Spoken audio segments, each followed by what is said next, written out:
प्रेम से बोलिए सिया रामचंद्र की जय। प्यारे भक्तगणों, आज के वीडियो में आप सभी श्रवण करेंगे रामनवमी पर्व की पावन कथा और साथ में जानेंगे रामनवमी पर्व की संपूर्ण जानकारी और उपाय के बारे में। कहते हैं जब धरती पर रावण का अत्याचार काफी बढ़ गया तो ऐसे में उसके अत्याचारों से मुक्ति पाने के लिए सभी देवी देवता भगवान विष्णु के पास गए और उनसे रावण से बचने की गुहार लगाई। सभी की परेशानियों को दूर करने के लिए भगवान विष्णु ने राजा दशरथ के घर में प्रभु श्री राम के रूप में जन्म लिया और उन्होंने रावण को परास्त किया। कहा जाता है कि जिस दिन भगवान राम का जन्म हुआ था उस दिन चैत्र माह की 9वीं तिथि थी। कहते हैं तभी से इस दिन रामनवमी का त्यौहार मनाया जाने लगा।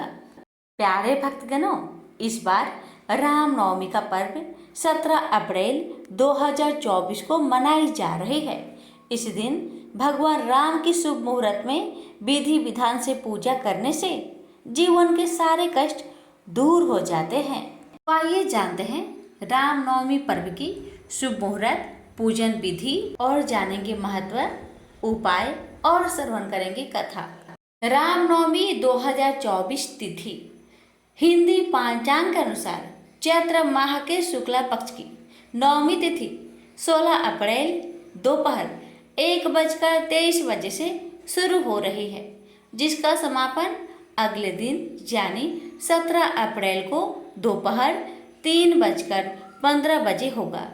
उदया तिथि के अनुसार रामनवमी का पर्व 17 अप्रैल 2024 को मनाया जा रहा है। रामनवमी 2024 का शुभ मुहूर्त। प्रभु राम की पूजा करने के लिए इस वर्ष शुभ मुहूर्त 17 अप्रैल को सुबह 11:03 से दोपहर 1:38 तक रहेगा। भगवान राम की पूजा के लिए भक्तों को 2 घंटे 35 मिनट का समय मिलेगा। रामनवमी पर 12:20 के बाद यानी मध्य का मुहूर्त, विजय मुहूर्त दोपहर 2:34 से 3:24 तक, गोधूली मुहूर्त शाम 6:47 से 7:09 तक। अब आइए जानते हैं रामनवमी पर्व की पूजन विधि के बारे में। रामनवमी के दिन सुबह जल्दी उठकर स्नान कर साफ सुथरे कपड़े धारण करें, फिर पूजा स्थल की सफाई कर व्रत का संकल्प ले। इसके बाद भगवान राम की पूजा अर्चना शुरू करें। एक साफ कपड़े पर भगवान राम, माता सीता, भाई लक्ष्मण और भगवान हनुमान की प्रतिमा को स्थापित करें।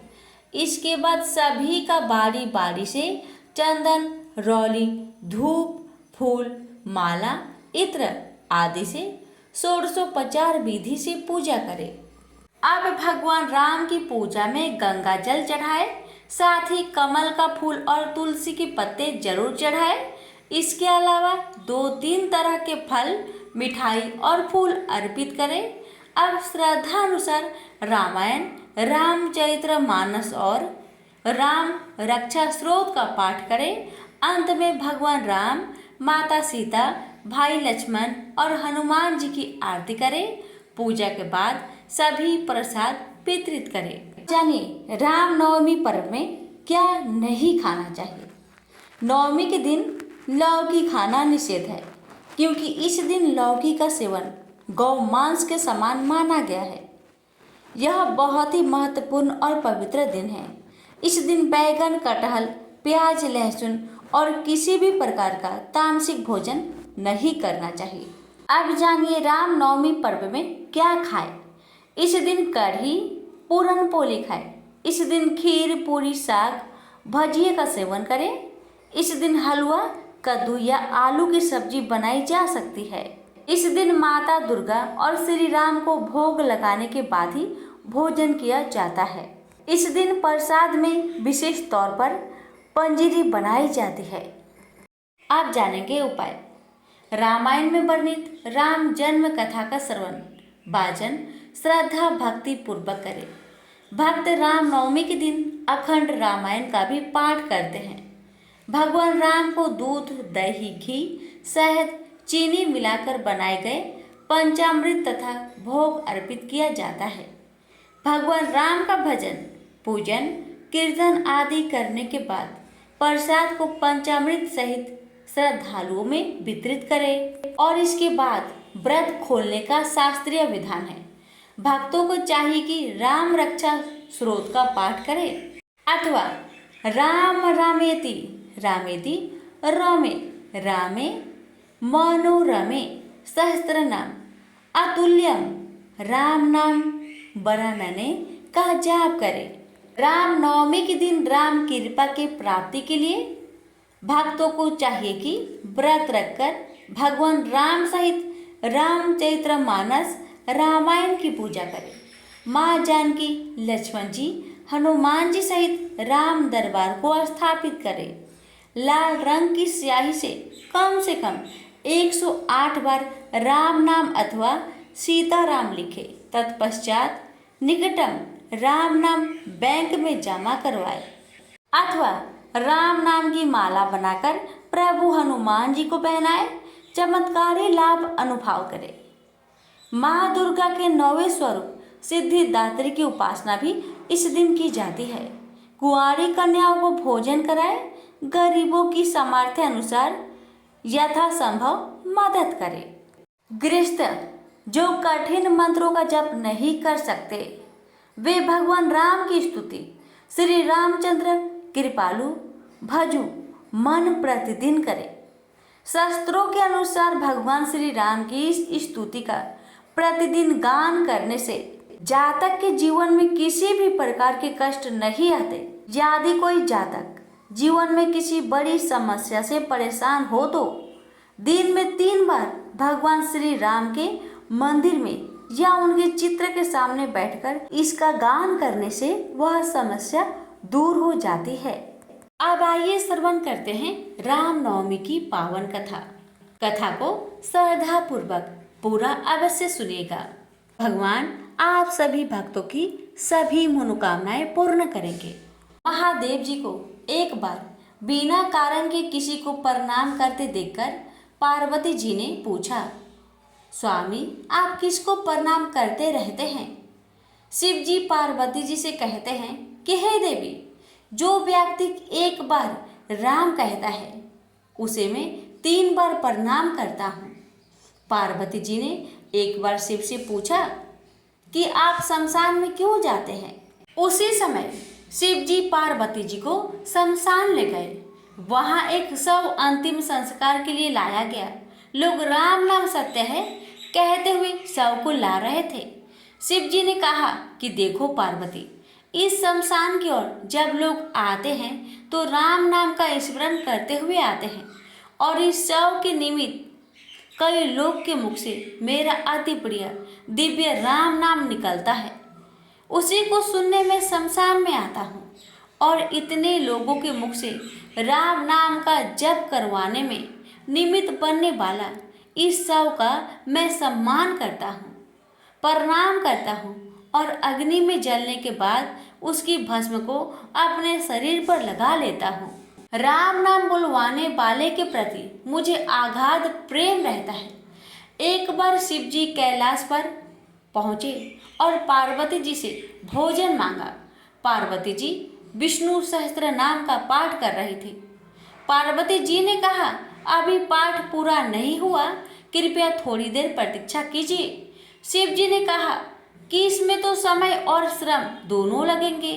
संत लोग जिस तरह से सहस्त्र नाम को छोटा कर लेते हैं और नित्य जपते हैं, वैसा उपाय कर लो। पार्वती जी ने पूछा, वो उपाय कैसे करते हैं, मैं सुनना चाहती हूँ। शिव जी ने बताया, केवल एक बार राम कह लो, तुम्हें सहस्त्र नाम भगवान के 1000 नाम लेने का फल मिल जाएगा।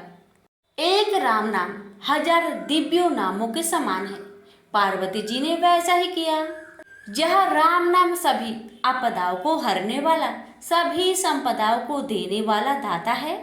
सारे संसार को विश्राम शांति प्रदान करने वाला है। इसलिए मैं इसे बार बार प्रणाम करता हूँ।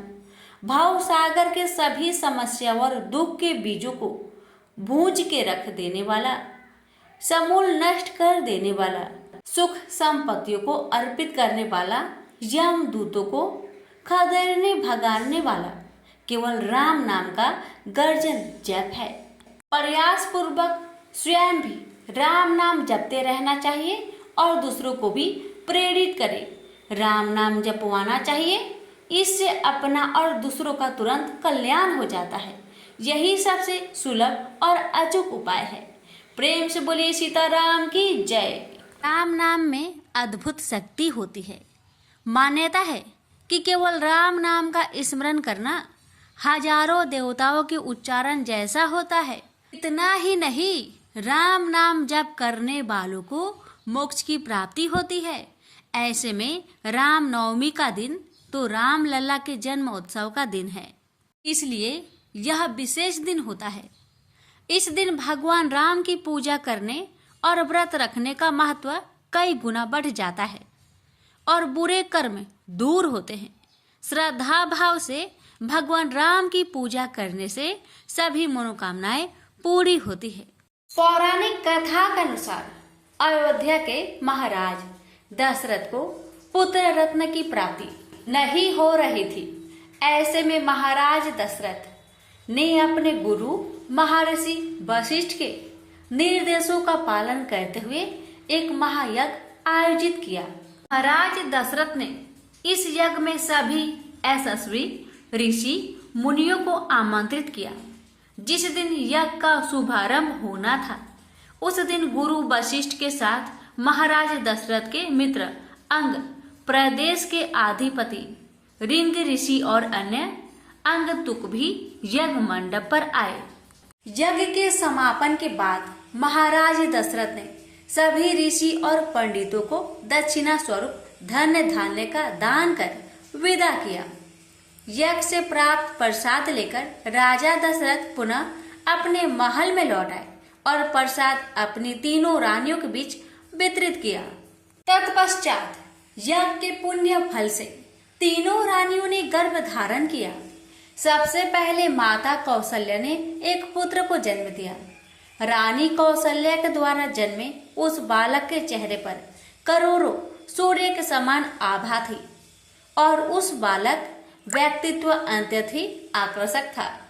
अनुपम छवि वाले उस बालक को जो कोई भी देखता मंत्र मुग्ध हो जाता। चैत्र माह के शुक्ला पक्ष की नवमी तिथि को जन्मा यह बालक और कोई नहीं बल्कि सृष्टि के महानायक श्री विष्णु के सप्तम अवतार भगवान राम का ही बाल रूप था। माता कौशल्या के बाद अन्य दो रानियों अर्थात माता केकई और माता सुमित्रा ने भी शुभ नक्षत्रों में पुत्रों को जन्म दिया। माता केकई के एक पुत्र अर्थात भारत हुए एवं माता सुमित्रा के दो पुत्र लक्ष्मण एवं शत्रुघ्न हुए। अयोध्या के नन्हे राजकुमारों के जन्म का समाचार पाते ही पूरी अयोध्या नगरी में खुशियों और उत्साह की लहर दौड़ गई। गीत संगीत जैसे समारोह से राजा दशरथ के चारों पुत्रों का स्वागत करते हुए उनका जन्म दिवस मनाया गया। वहीं देवताओं ने भी इस उत्सव में भाग लेते हुए इन नन्हे राजकुमारों को नमन किया और आकाश से अनगिनत पुष्पों की वर्षा कर उनका स्वागत करते हुए अपनी प्रसन्नता जताई।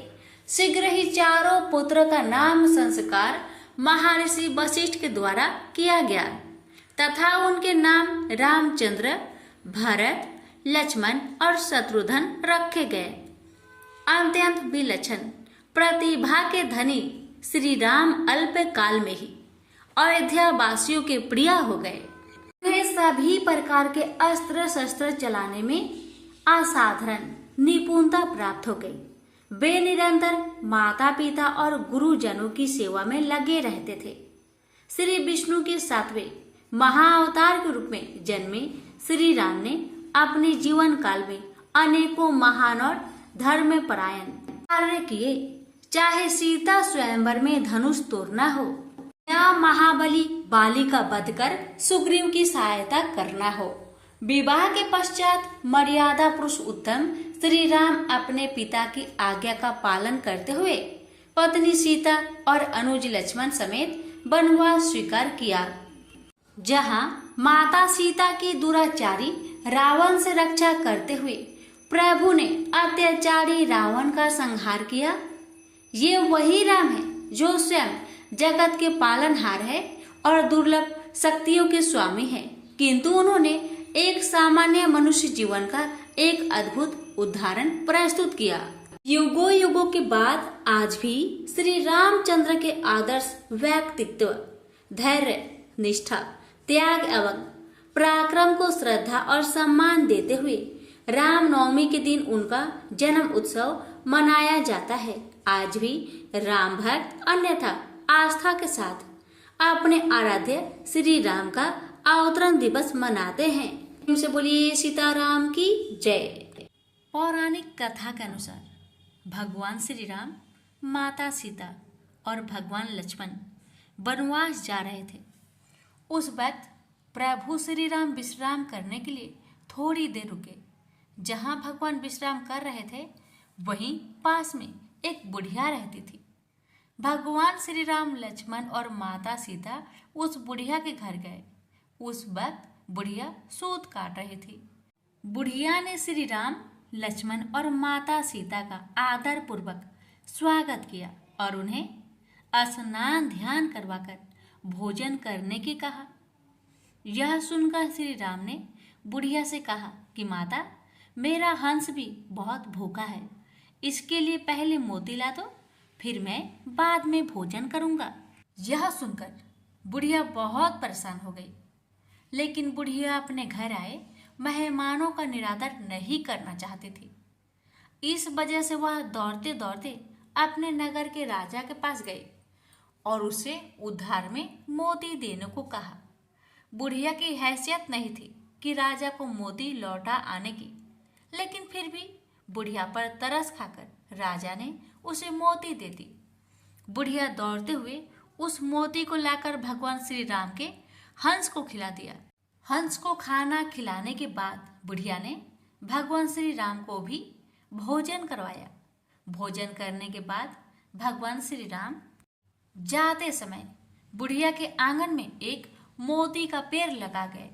जब पेड़ बड़ा हो गया तो उसमें बहुत सारे मोती होने लगे, लेकिन बुढ़िया को इस मोती के बारे में कुछ पता नहीं था।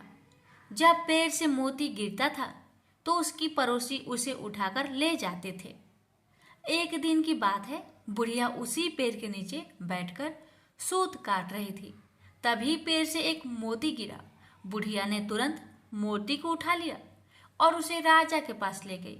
बुढ़िया के पास इतने सारे मोती देखकर राजा को हैरानी हुई। राजा ने बुढ़िया से पूछा कि तुम्हारे पास इतने मोती कहाँ से आए।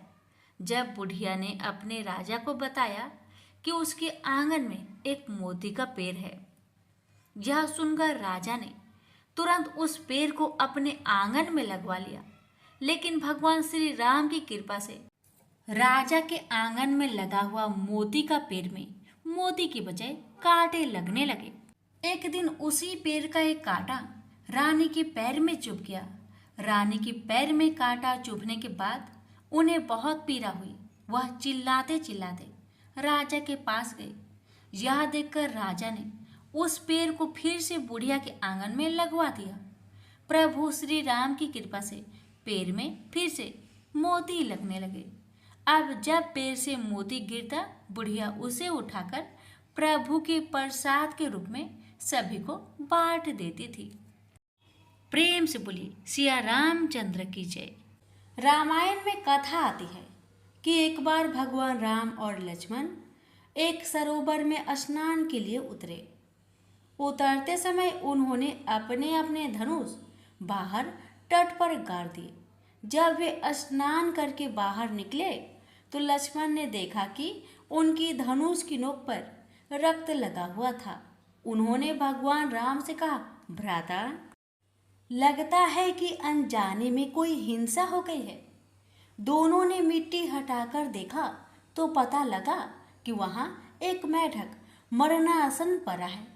भगवान राम ने करुणावश मेढक से कहा, तुमने आवाज क्यों नहीं दी? कुछ हलचल छटपटाहट तो करनी थी, हम लोग तुम्हें बचा लेते। जब सांप पकड़ता है तब तुम खूब आवाज लगाते हो, धनुष लगा तो क्यों नहीं बोले?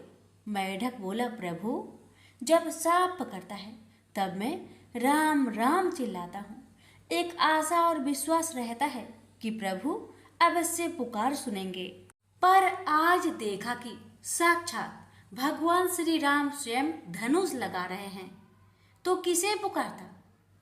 आपके सिवा किसी का नाम याद नहीं आया बस इसे अपना सौभाग्य मानकर चुपचाप सहता रहा।